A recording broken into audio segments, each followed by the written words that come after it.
Ljubosumje je čustvo, ki je razlog za številne prepire, razdira odnose, ljudi pahne v obup, človeka pa lahko porine tudi čez rob. Motiv za smrt 33-letnice iz Slovenj Gradca, ki jo je pred kratkim ubil nekdanji partner, je bilo, kot vse kaže, prav ljubosumje. O tem uničujočem čustvu bomo govorili z našo gostjo.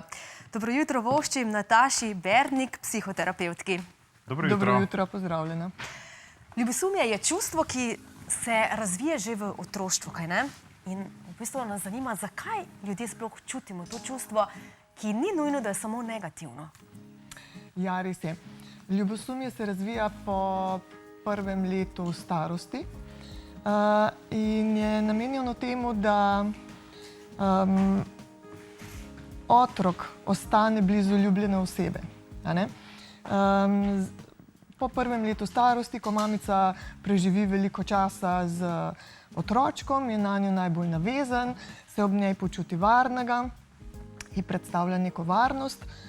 In nemalokrat se zgodi, da s tem odriva mogoče očeta, sorojence in tako naprej, zato ker to pomeni za njega neko grožnjo, izgubo ljubljene osebe. In je ljubosumje pravzaprav povezovalno čustvo, čeprav ga pogosto vidimo kot razdiralno. Zanimivo. Se pravi, da je to neke vrste, lahko rečemo, prirojeno čustvo. Če ga otroček že v mladih letih, se pravi po enem letu, doživi medtem kot, ne vem, recimo oče objema mamico, ne? To že čisto iz organizmičnega uravnavanja naš organizem poskrbi za to, da zaščiti lastne interese. Mi kot mala, nebogljena bitja nismo zmožni preživeti sami. In smo odvisni od drugih ljudi, da poskrbijo za nas. In ljubosumje je povezovalno v tem smislu, ja, jaz se oklepam nekoga, ki zame poskrbi, mi nudi moj vir preživetja. Ampak kaj pa potem, kaj potem vpliva na to, da je nekdo bolj, nekdo pa manj ljubosumen? Verjetno se tudi to razvije, ne, v otroštvu. Absolutno. A je pomembno, kako starši reagiramo takrat, ne, ko je otrok ljubosumen, recimo, na očeta, ali pa bratec na sestrico, ali pa obratno? Pri otročku, ko je otrok edinček, ima vso pozornost tega sveta. In takrat je pomembno, da ko pride drugi otrok, da ga pripravimo na to, da je čim bolj del in da se ne počuti odrinjenega, izključenega iz družinske dinamike. In to je potem tista pot, kako mi v odraslosti doživljamo odnose. Se lahko odmaknemo in vrnemo, ali je to, da se nekdo odmakne, zame potem predstavlja izgubo. In se zaradi tega počutim osamljen, prestrašen, me te izgube strah, seveda se potem zbudi tudi jeza. In ko se prižge toliko alarmov, toliko rdečih lučk v odraslem človeku, je to na nek način doživljanje za tega človeka, kot da je ogroženo njegovo življenje. In se začne za to boriti. Koliko različnih čustev pa nekako poganja ljubosumje, ne? Ker naj bi bilo od zadaj tudi strah, ne, tako kot ste rekli, strah pred izgubo. Tako. Jeza, strah pred izgubo, nizek občutek lastne vrednosti, osamljenost, prezrtost, veliko nepotešenih potreb. Zdaj govorim bolj o tem manku in tem bolestnem ljubosumju. Tako da ljubosumje je sestavljeno čustvo.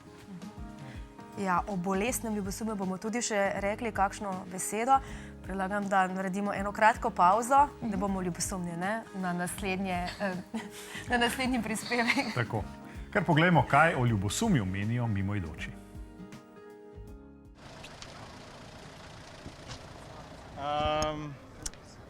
A ste kaj ljubosumni mogoče?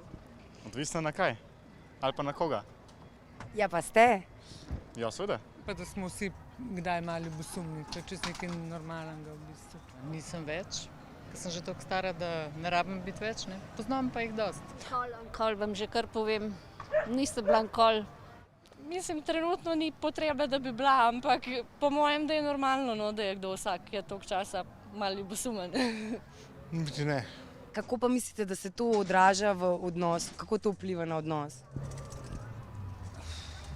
Ja, v odnosu je tako, da se morate zaupati in sodelovati in kompromise sklepati in tako naprej. Ne? Ni prostora za ljubosumje v bistvu. Ne? Če ljubosumje pomeni, da ne zaupaš partnerju. Ne? Ja, zmerno ljubosumje mora biti, ne, ker pač je to znak, da pač se dva ne hočeta biti skupaj, pretirano pa nikoli ni dobro, ne. Zelo slabo. Z obeh strani. Ja, mislim, da bolj slabo. Če si ne znata en drugmu zaupati, slej ko prej gre vse skupaj na razen. Ja, ponavadi negativno. No. Mislim, pač, če je nekdo ljubosumen, dela tudi kakšne bedrije za brez veze, kakšna jeza je za brez veze, pa to v bistvu sam še bolj odrine človeka. Ni lih prijetna stvar, ne. Kdo pa mislite, da je bolj ljubosumen, moški ali ženske? Po mojem moški. To pa čisto odvisno. Nekje so ženske, nekje so moški. Odvisno v kakšni poziciji sta oba dva. Ne? Mislim, da so moški, no, zaradi tega, ker se delajo džeke, pa niso, ne, glih. Pa jaz bi rekla, da je kar pol, ampak da smo si različni, pa da je zelo odvisno, no, na koga naletimo. Odvisen. To je pa odvisen od karakterja. Lahko so moški, lahko so ženske, to pa ni pravila, bom rekla, o teh zadevah.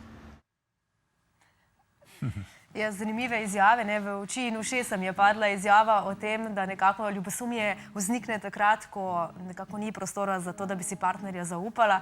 Mogoče bi pokomentirali malo te izjave, kaj je res, pa kaj ne. Vi imate veliko, seveda, izkušenj iz prakse. Skoraj nemogoče je govoriti o ljubosumju, brez da omenimo tudi zaupanje. A ne? V partnerstvu, v odraslem partnerstvu se vedno najdeta dva, ki prihajata iz enakega družinskega vzdušja, ki sta na enakem čustvenem razvoju, nivoju in ki imata enake čustvene rane. A ne? In ko pridemo v odrasel odnos, se dva ranjena človeka najdeta in se na te rane odzivata ravno na nasproten način. Eden se umika, zato ker se počuti ogroženega od drugega, ki se ga oklepa, in bolj se ta odmika, bolj se drugi oklepa. A ne? In ta dinamika je potem tista, ki je začaran krog. In zaupanje se začne seveda pri nas samih. Toliko, kot imamo mi dostopa do svojih občutkov, zaupanja vase in stika s seboj, toliko ga zmoremo v odnosu z drugo osebo. In če imam jaz zaupanje vase, da smem biti iskrena, avtentična, o tem spregovoriti, brez strahu, potem imam zaupanje, da bom zmogla karkoli pride nasproti. Kljub vsemu pravijo, ne, da nekaj malega ljubosumja, da bi celo moralo biti, da je dobrodošlo v odnosu, da je precej bolj zaskrbljujoče, če postane partnerju vseeno. Ne. Koliko je tistega ljubosumja, da je še neka zdrava mera, pa da je dober za odnos? Ja, zdaj to je za vsak partnerski odnos. Ljudje smo različni in za vsakega je različno. Pa hkrati nas ljubosumje vzpodbudi, ko se ljudje oddaljimo, nas ljubosumje vzpodbudi, da spet začnemo biti v odnosu bolj aktivni, da se zopet povežemo. Ne? Naši odnosi so, se oddaljimo in se zopet zbližamo in tako naprej. In ljubosumje je lahko znak, da smo se oddaljili in jaz začnem biti v odnosu bolj aktivna, se začnem bolj truditi in tako naprej. In to je tisto dobro, a ne? Nek znak, da sva se oddaljila, pogrešam te, kaj se dogaja med nama. In ko zmoremo o tem spregovoriti, se to spremeni. Že začnemo početi nekaj drugače, a ne? Se zbliževati. Kaj pa, če je ljubosumja preveč? Takrat govorimo o bolestnem ljubosumju. Ja, ja. Vsak čustven odziv, ki je tako zelo intenziven, ima veze z našo zgodovino, ne s trenutnim dogajanjem v odnosu. In takrat pridejo na površje vsi ti naši deficiti, ki smo jih s seboj prinesli v odrasel odnos. In ja, absolutno se strinjam, da to bolestno ljubosumje prinese ta dva ranjena človeka v odrasel odnos.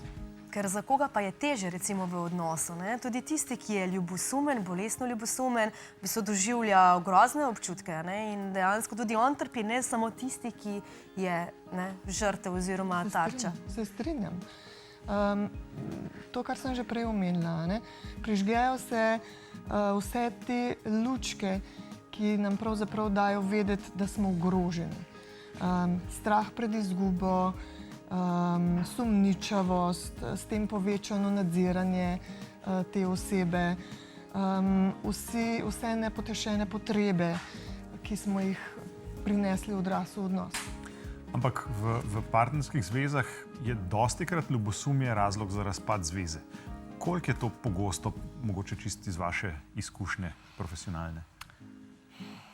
Moje izkušnje je, da se o ljubosumju zadnja leta zelo malo govori. Tako kot se odnosi skozi čas spreminjajo, se tudi odnos do ljubosumja spreminja, ne samo do ljubosumja, nasploh do čustev.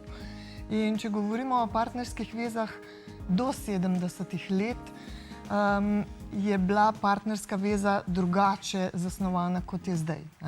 Takrat je bil moški bistveno bolj dominanten in ženska bolj, recimo, je bila odvisnost bolj v ženski domeni.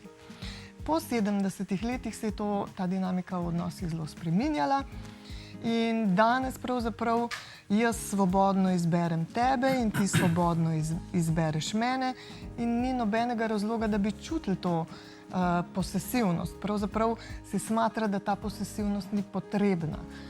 In ne samo, da nam da ne čutimo potrebe, kot da nam na nek način ni dovoljeno biti ljubosumni in govoriti o ljubosumju. Danes bolj govorimo o jezi, sem jezna. In mogoče se je na nek način to zamenjalo z besedo travma. Ja, imam travmo. Rekli ste, da nas ljubosumje seveda lahko obvaruje pred nevarnostjo oziroma da lahko je to pač nek dober znak, da nekaj naredimo za svojo zvezo. Kaj pa se zgodi, če recimo imamo v glavi podobe, da partner nekaj počne in to nima nobene veze z realnostjo? Poznam recimo ženske, ki sanjajo o tem, da jih partner vara in potem se zjutraj zbudijo in so vse prestrašene in v bistvu pač tudi to sproža ljubosumje. Kaj pa v tem primeru? Terapija. Se strinjam. Vsak posameznik je odgovoren zase in skozi to lahko gremo samo tako, da pogledamo vase. Delo na sebi. Noben drug nam ne more zapolniti te praznine, ki je v nas že od malih nog. Verjetno, če ne delaš na sebi, se to samo potencira in slabša. Absolutno. Delo na sebi in pa sebi posvečati največ časa, to je verjetno tisto prva stvar in potem gremo korak po koraku. Rane, ki so nastale v odnosih, se lahko samo pozdravijo v odnosih. In človek, ki je tako ranjen, prišel v odraslost, rabi novo izkušnjo, varen prostor, zato da lahko te rane osvetlimo, o teh čustvih govorimo, da dobi neko novo izkušnjo, da je lahko tako, kot je, da je slišan, da je lahko sprejet. In to je potem tisto, kar mi daje zaupanje vase, da sem vreden, da je nekomu mar. Torej, ne bežati iz odnosov, ampak ostajati in se iz tega nekaj naučiti. Točno to. Bravo. Najlepša hvala za obisk v studiu. Hvala za povabilo. Hvala lepa.